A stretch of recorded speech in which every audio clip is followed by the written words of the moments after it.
Hi there and welcome to this A-Level Biology Independent Project video, and this is to support you with work being set in your 7th lesson during the Lent term. The purpose of this video is we tried to think of a way of making these sessions more useful, and therefore we've adapted this pre-existing video for the IB students about ecosystems and adaptations.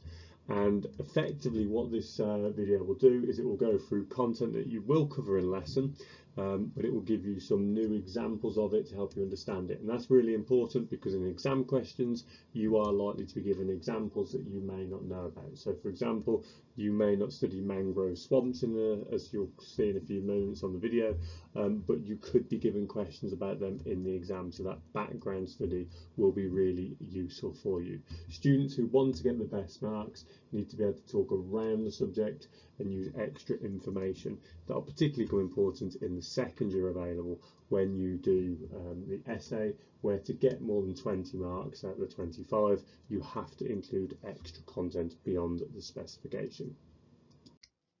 So part one then that we're going to look at today is ecosystems and adaptations, and the idea of this is we're going to study ecosystems and adaptations so you can answer the guiding question from the specification: how are the adaptations and habitats of species related? So you need to understand that habitats are where organisms live. I think most people can do that, and the entire ecosystem, it can be an entire ecosystem and all the abiotic factors involved.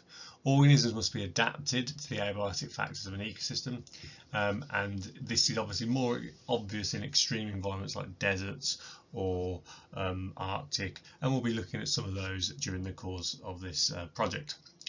You do need to understand the term an adaptation, so you wouldn't need to be able to provide an absolutely specific one, but something along the lines of an adaptation is a characteristic of an organism that improves its chance of surviving and or reproducing. So the first piece of work you've got to do, and I'm not going to go into this massively, is about sand dunes. So let's just have a quick look at sand dunes and how they're created. So a sand dune obviously is moving in from the sea, and your sand dunes get more and more stable as you move away from the sea into land. So the first thing that happens is obviously when you're by the sea there is an onshore breeze, so the wind is coming in. That wind will move sand along the beach, and obstacles such as driftwood and bits of litter as well will end up going onto the beach. The wind will blow the sand into these obstacles where it gets trapped, and then what can happen is organisms called colonizer plants or colonizer or pioneer plants like marron grass can grow on those sand dunes. They stabilize it, and they slowly develop roots. It creates something called an embryo dune, which is where it starts to turn from almost into little sand dunes, and then the plants die and they'll actually add to the organic matter in this and start turning the sand into what we'd consider more as soil. Obviously the conditions are difficult on a sand dune. There's very little minerals in the sand dune. There might be very little water available. The dunes are constantly moving. There might be exposure to temperatures, and plants like marron grass and lime grass have to be adapted to reduce their water loss massively. Now notice I've just said that question 3, you actually need to know how they're adapted, not just why they're adapted. You'll then also be asked to use this link to research mangrove swamps. And again, I'm not going to go over those, just to point out that the mangrove trees are these entire trees here. So they have roots that are in the often estuary, tropical, swampy waters, and they can grow up. Now they're essential for coastlines for both humans, because they stop storm surges, they'll help us against extreme weather, but also they are absolutely vital as nurseries for breeding fish, where young fish can safely grow for the first few months of their lives. So that is one of the key pieces that you have to research. So sand dunes and mangrove swamps are 2 case studies you're expected to know, so please spend some time answering those questions on the project. So then what we need to know is that there are different factors can affect communities, and we will look at this a couple of times over the next parts of these projects because they all sort of come back to this point. There are abiotic things, or abiotic factors I should say, that are non-living factors, so things that aren't created by other living organisms, and biotic things which are living factors. And these can affect the population size of an ecosystem by affecting what we call the carrying capacity of that ecosystem, how many individuals of a species it can hold and support. So I always think about plants when I think about abiotic abiotic factors, and I always think about plants because I think about what does a plant need to grow, and it sort of goes down that list when I think about this. Sorry. So I know that plants need light, and light intensity is important. Plants need light for photosynthesis. So the higher the light intensity, normally the higher the growth of plants. Temperature. All living things, plants as well, need temperature because enzymes are controlled by temperature. They don't want to be too hot because the enzymes get denatured. They don't want to be too low because the temperature will be too low for the enzymes. Moisture levels. All living things need water. There's so many roles of water. If you go back to the first few lessons you'll do in biological molecules on this course. Soil pH, mineral content. Well, the pH is wrong, it will denature enzymes, prevent the plants from growing. Minerals are needed, so for example the mineral magnesium is absolutely essential in making chlorophyll. So if you don't have magnesium in the soil, you won't have any chlorophyll. And nitrogen or nitrate in the form of nitrates is vital for growth. Wind intensity. If it's really too windy, plants won't be able to stand up and grow. Oxygen availability. So again, if we don't think about plants for a minute, we think about all living organisms need oxygen for aerobic respiration. And carbon dioxide availability. Again, anything like plants or algae that do photosynthesis need carbon dioxide to do it. So whilst I always think of it as plants, it applies to all living organisms, and those are the essential abiotic factors for growth. And then biotic factors, we're not going to focus on massively at the moment, but food availability. So if you're a herbivore, you need plants to eat. If you're a carnivore, you need other animals to eat. Pathogens, don't forget they're caused. Bacteria are living things, fungus are living things, so therefore some pathogens are living organisms, and they're spread by other living organisms in communicable diseases. Predation, obviously if you're being eaten, then you are being eaten by a living thing. And interspecific competition means competition between two different organisms. Now, abiotic factors, therefore, will affect where species can live, and this affects what we call their distribution. And we might see something called a distribution maps, which show us where species can live. And what will happen is that most species will have a range, what we call a range of tolerance, and this can be seen in here. And you can see that the range of tolerance is there's like a area that is a preference area, a suitable area where they can live. Most will live in the best conditions, but then less and less of those species will survive as you go away from those normal conditions. So there's a certain tolerance zone which a species can live, and you can investigate this by using quadrats and looking at how conditions change to how numbers of species change. And you'll do about quadrats in the module leading up to the internal assessment. One area which there isn't a massive amount of information on, but it is important, is rock pools. So rock pools have a constantly changing abiotic, conditions. And one thing that changes in a rock pool constantly as the tide goes in and out is the levels of carbon dioxide. Because if it becomes a pool and the water is if the water is getting more and more carbon dioxide because the carbon dioxide is building due to respiration, then the pH will get lower, more acidic, and the pH will get higher if there is less carbon dioxide.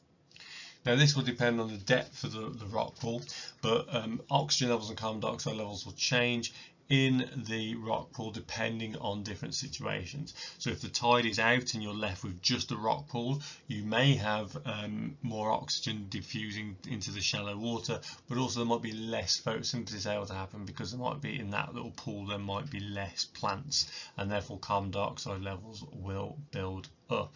And they have to be tolerant to a range of conditions in the rock pool because it's constantly changing, and therefore every day they'll have different extremes of conditions. Now, one place which we need to study a little bit more, where there is a high level of biodiversity, which means a high level of living organisms in there, is the coral reefs. So here you can see the best way, unfortunately, to see where the coral reefs are on the planet is to look at where they've been damaged. And you can see they've been damaged almost everywhere where they exist. But the coral reefs have this sort of clear area here where they exist. And that is hopefully pretty obvious to you, you know, sort of from here to sort of here. Now, where that is on the Earth is basically between in the tropics, so between the Tropic of Cancer and the Tropic of Capricorn. Now, the reason for that is because of their abiotic factors. The conditions need to be perfect for coral to grow, because coral is effectively an algae which has an exoskeleton on the outside, and the conditions need to be suitable for the production of that exoskeleton and for the production and for the success of the algae.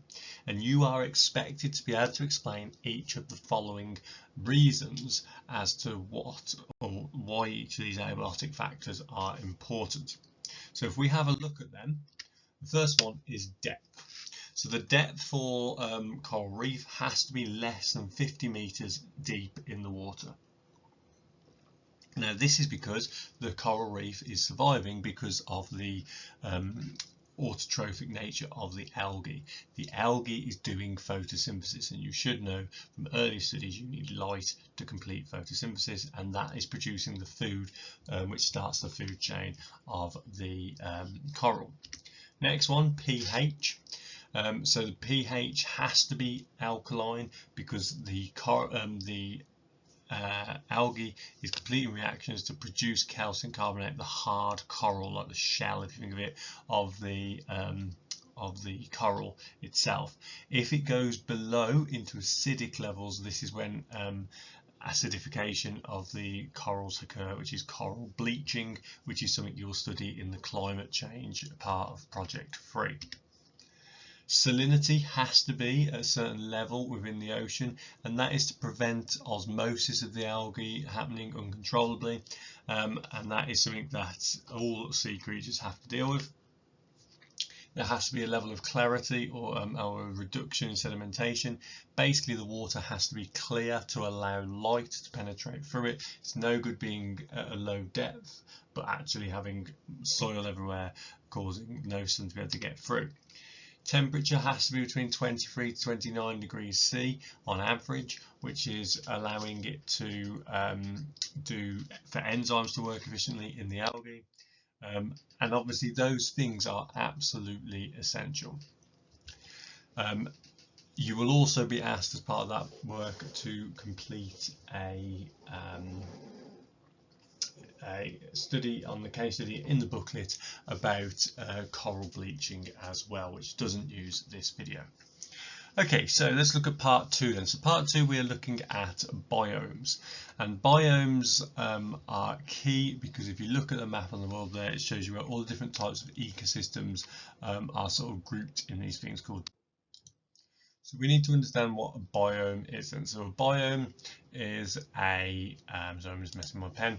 A biome is a collection of ecosystems sharing similar climatic conditions, and there is a difference in opinion on what type of biomes there are, but we will stick with the following: aquatic marine, aquatic freshwater, deserts, forests, of which we do need to recognise there are different types of forests: tropical in tropical countries like the Amazon, temperate like in the UK, and boreal, which is stuff like in Alaska and places like that. And grasslands and tundra. Now, a tundra is is an area where there's very little growth of plants because of very limited conditions. So this means that we need to understand that each biome has specific characteristics. Each biome will have certain limiting factors. So it might be that it's got very little nutrients in the soil. It might be that it has low biodiversity or high biodiversity, productivity, how quickly the plants grow, and then insolation, which is a term you need to understand even though we don't use it that much, which is the amount of solar radiation given on a surface. So places near the equator have the highest levels of insolation around the world because that's where most of the sun shines. Precipitation, obviously how much it rains, and temperature. So when we're talking about biomes, you need to understand why are there these different areas. Why is, if we have a look at the graph on the left, why is it, let me just put my pointer on, that boreal forests occur in this sort of region here, but actually temperate forests occur here, and then we have our tropical forests here. Why are they selected to certain parts of the world? We can't just say climate, you have to be more specific than just saying climate. And basically it is due to the abiotic factors. And the two abiotic factors that affect more than anything is precipitation and temperature. If there was a third one there, I would say the third one is going to be your insolation, but you focus on these two because they have clear effects on what grows where. So if we look at temperature first of all, you can see on this map of the Earth, the temperature in the middle of the planet is obviously the hottest. That, as long as you've got lots of water, that is going to create lots of growth. So it is important. You can see here we have places where there's desert here, and that is where the temperature is very hot, even though actually if you look along the equator it should be hotter here, but actually they have water. So if you've got the right amounts of temperature, the high temperatures and high levels of precipitation, you are then going to have high productivity of growth. If you have less temperature, so you go towards the poles, you'd expect less growth because again temperature directly affects enzyme activity, which will affect productivity, and then precipitation is essential for all life. Now it is important to remember that it's not just about lines of latitude and where on the Earth you are.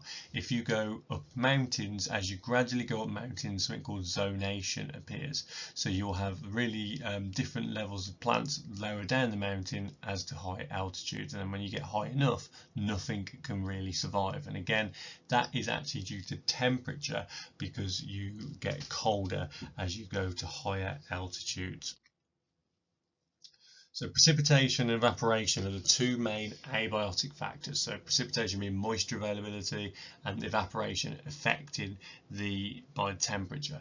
And this therefore means it can rain a lot, but how much water evaporates. And the temperature links to both evaporation and also I suppose freezing as well.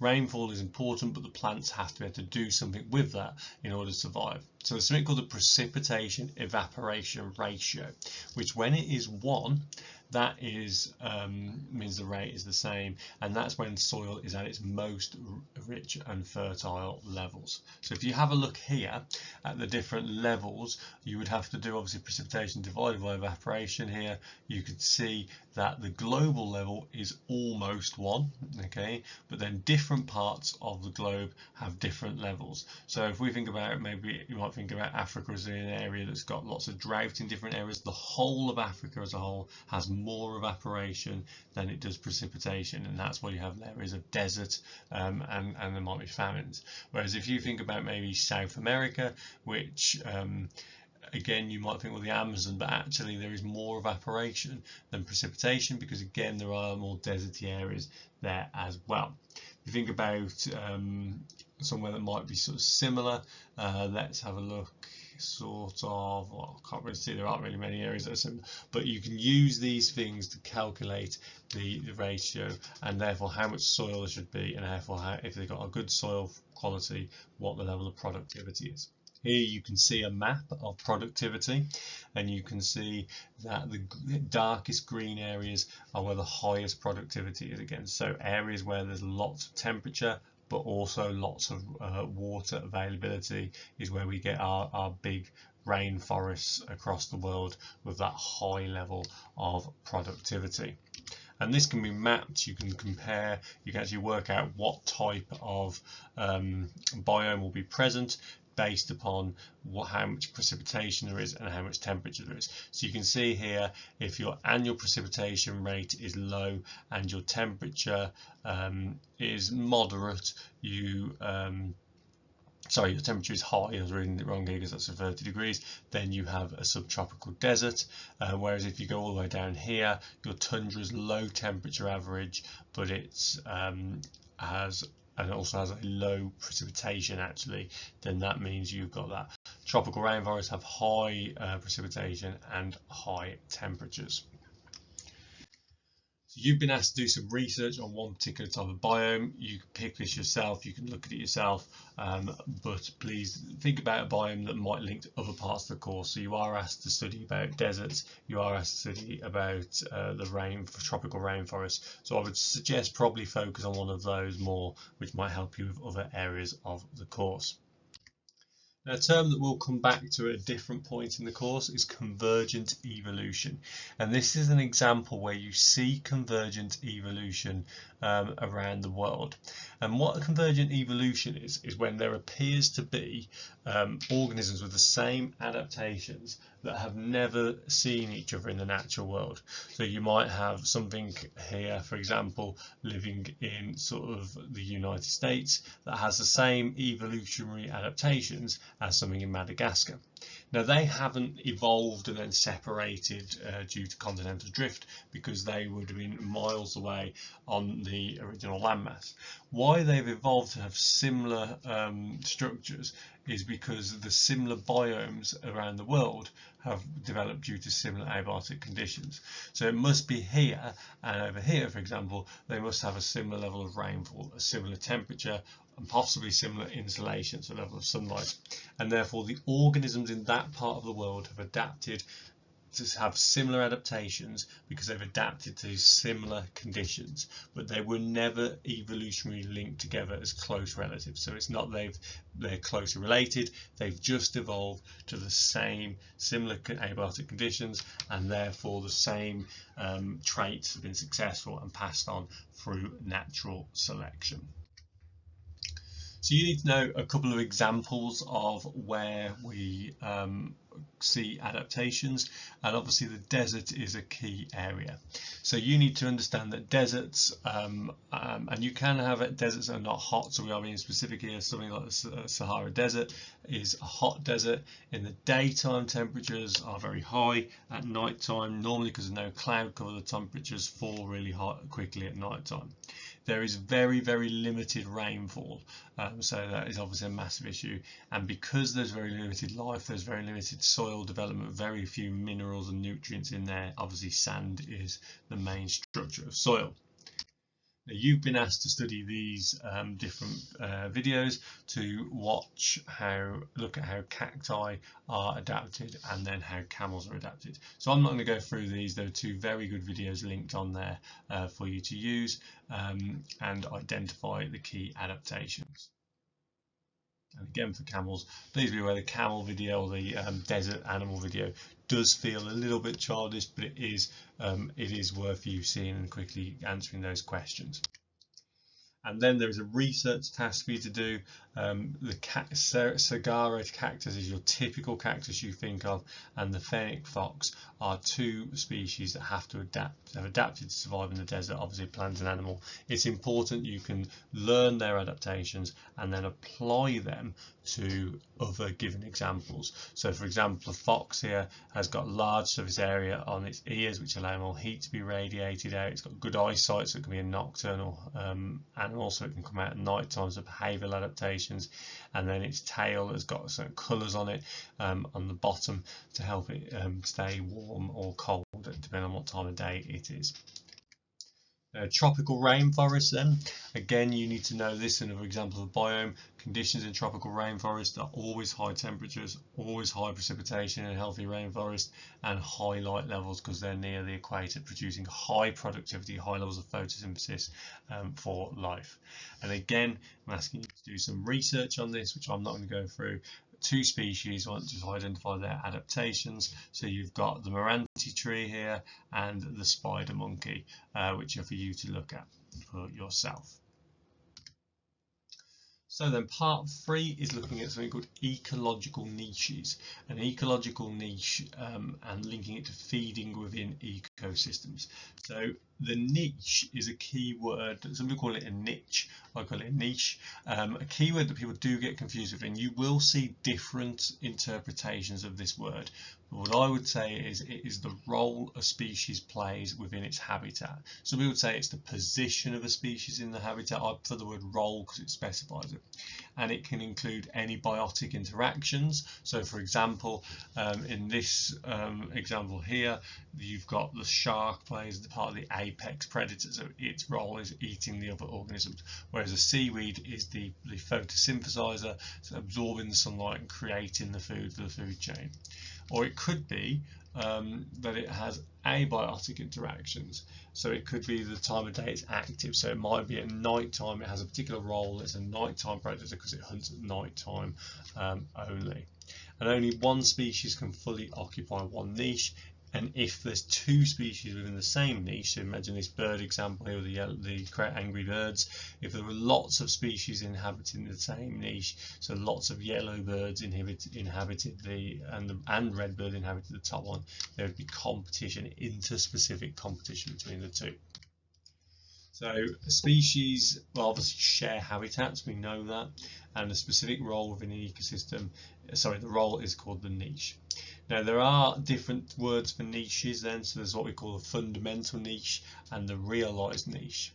So a fundamental niche is basically the total range of conditions that a species can theoretically tolerate, but the realized niche is actually which portions of the fundamental niche will it actually live in. So it's the actual conditions and resources in which the species exists, and that's due to biotic interactions. So it might be that we're predicting that fish can live in this entire area here, but actually the fish we're looking at may not be able to live in these red areas due to some other competition that we're not aware of. And there is something called competition or competitive exclusion principle. And this is the idea that if two fundamental niches overlap for a species, if two species have two niches overlap, one species will be excluded from that, possibly to the point of extinction, but excluded from that niche. And we know this because of a study using beetles. So we have two forms of beetles here. One of them is on their own, they will live quite happily, but when you put them together, they will compete, and one species will outcompete the other one. So this has been proven to happen in a lab and has been seen in the natural world as well.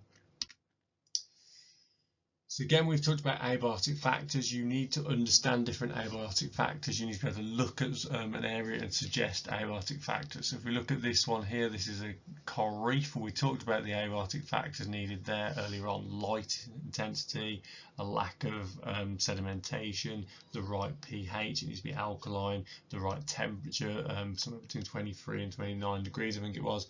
Okay, so you need to be able to suggest the reasons for this. Similarly, in a pond, similar sort of things as what I just said there, apart from the salinity wouldn't be an important issue. And even on any landscape, so up a mountain, you might need to suggest why the changes are there, obviously due to difference in temperature, possibly due to differences in insulation. So again, I'm not going to go through these, but there's some abiotic factors for you. Again, they greatly impact population size because they'll affect the competition. If they're poor conditions, there'll be more competition. If there's good conditions, maybe less competition as a result. Biotic factors are also important. So I'm going to put up 6 pictures here and explain these biotic factors, and they all affect what we call the carrying capacity of an ecosystem for a species. So for example, the carrying capacity is how many members of that species can exist in that ecosystem.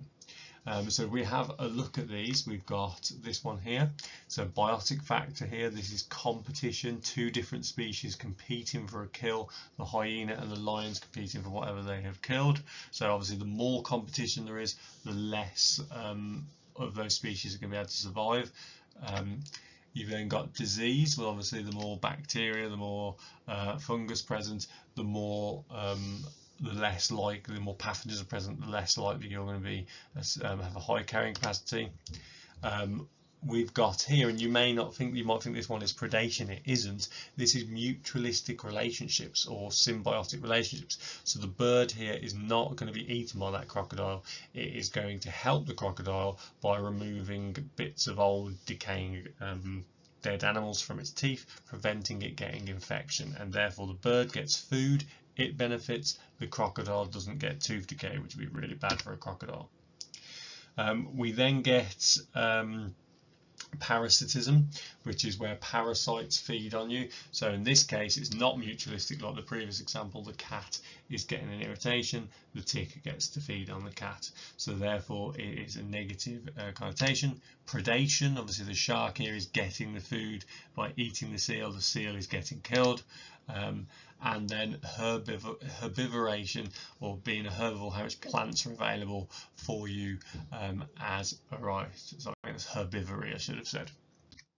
So biotic factors can greatly affect population size and new food sources coming in, removal of the food source. So let's say that shark, all the seals died out for some reason, then the shark populations will be greatly affected as well. If a new predator arrives, so I know in South Africa, sharks have been hunted now by orcas, and that has greatly reduced the shark numbers. That can affect the population. A new pathogen, so a new disease arrives, a new bacteria arrives, or a virus being carried by a new invasive species coming in, or new competitors such as red squirrels being outcompeted by the grey squirrels. And please remember that new competitor one, because people often forget that. Now, particularly important, because we will think about mostly, when we think about conservation and adaptations, we think about animals and plants, but it is important to remember particularly that life is important, like of all different levels, and bacterial level is important as well. So there is a key, obviously we talked about before, oxygen is a key abiotic factor. And there are different types of what we call aerobes or anaerobes. So you are what we call an obligate aerobe. You need to have oxygen to respire aerobically or you will die. And therefore you're an obligate anaerobe. And basically you can only grow successfully if you use aerobic respiration. If you do anaerobic for much longer than a minute or so, you won't be alive. This will obviously generally occur where there's high levels of oxygen, and animals and plants are adapted to do this. Facultative anaerobes are organisms that can grow in both aerobic and anaerobic conditions, but they will have greater growth in oxygen-rich conditions. So they prefer to do aerobic respiration and will grow in those conditions as opposed to anaerobic. Obligate anaerobes are organisms that can only grow in anaerobic conditions when there is no oxygen available. You do not need to know these last two, D and E. So we're going to look at nutrition and gaining energy to finish off this area, and this is terms that you will come across when you do photosynthesis and respiration in lessons as well.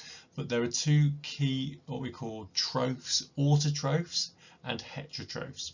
So organisms might be autotrophs, which then they will make organic compounds or food from their inorganic compounds. So the example that would most likely link to this is photosynthesis and respiration. So in photosynthesis, plants turn carbon dioxide, which is an inorganic molecule, and water, which is an inorganic molecule, H2O, into glucose, and you hopefully know glucose is C6H12O6. Now glucose can then be further made into other organic compounds. So therefore it's a constantly moving thing. So that glucose can be turned into proteins and fats, etc. Heterotrophs, which we are part of, heterotrophs feed on other organisms to gain our organic compounds. So we eat plants. Anything other than the plant or the producer in the food chain is a heterotroph.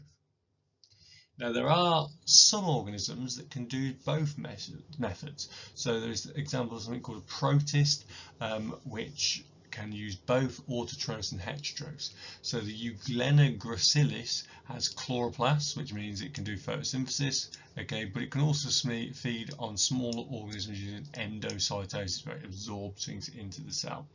So therefore it can do both of these.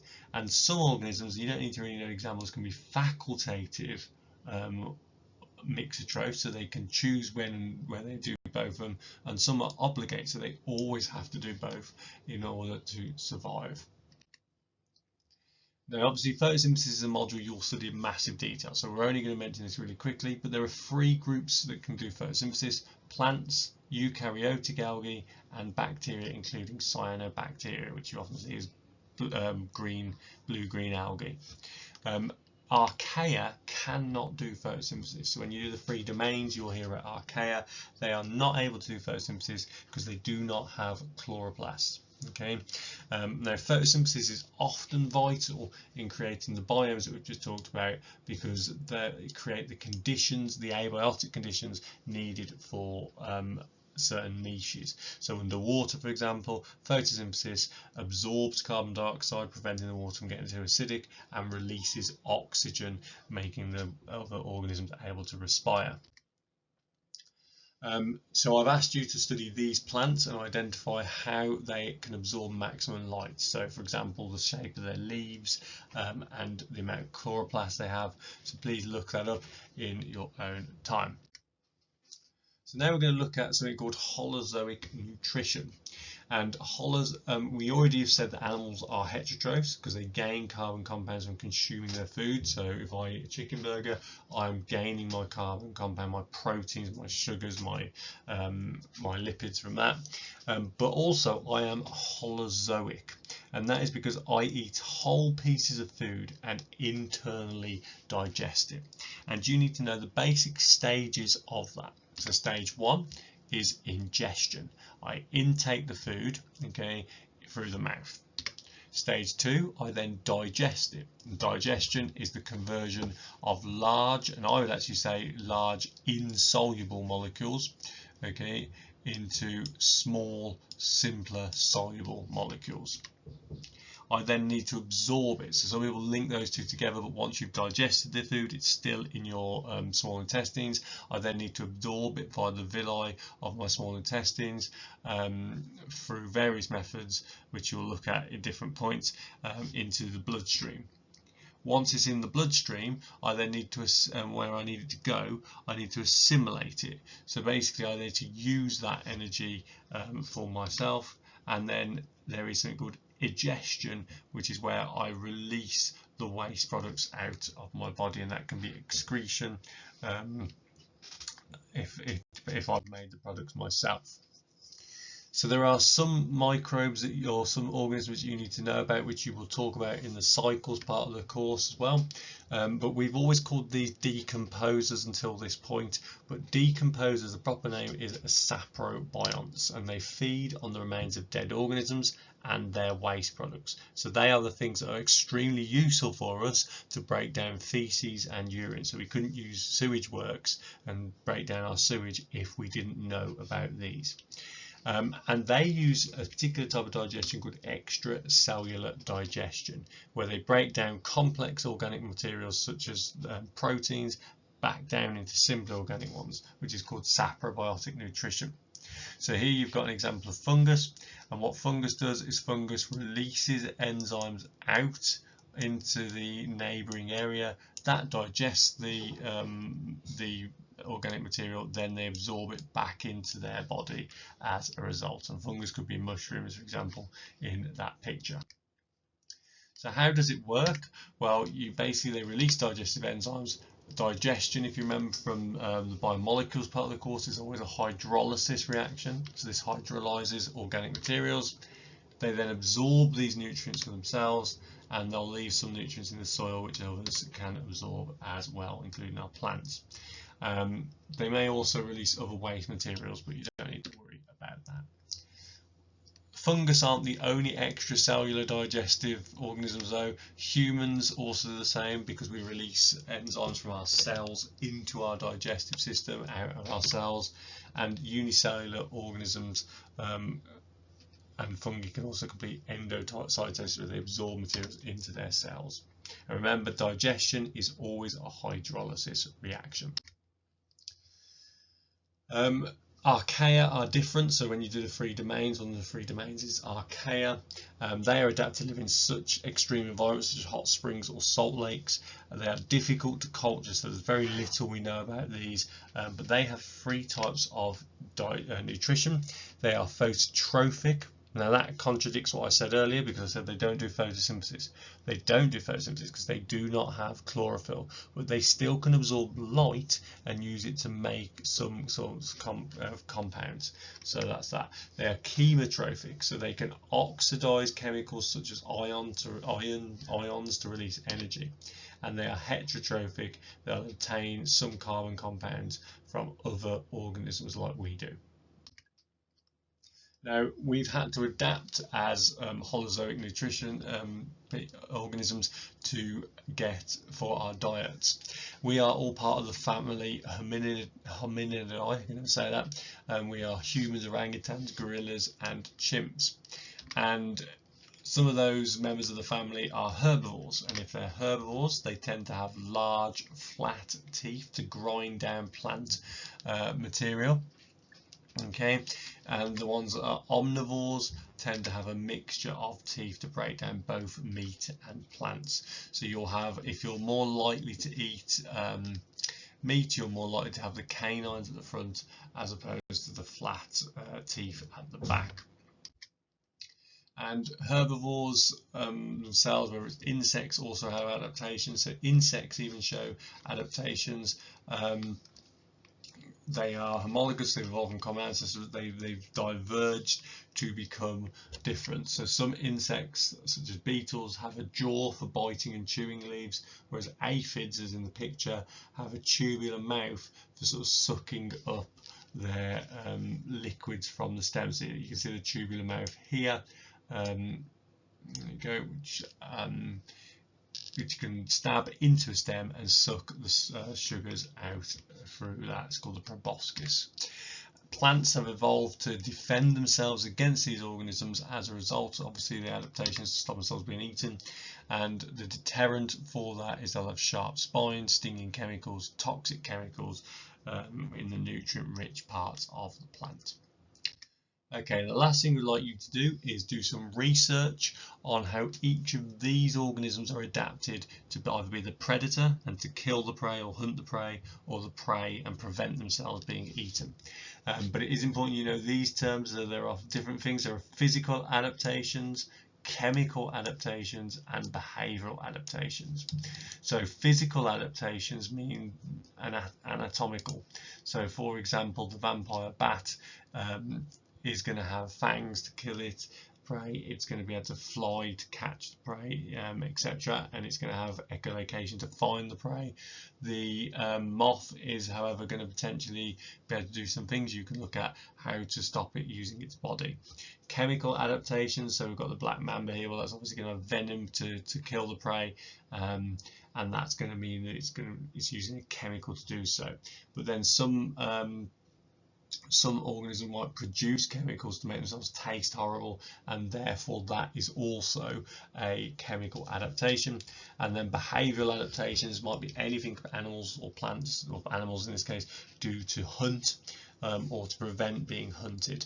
So that could be anything from laying in wait and ambushing prey, or it could be anything like lying and pretending you're dead to prevent prey seeing you. So there's lots of adaptations in there.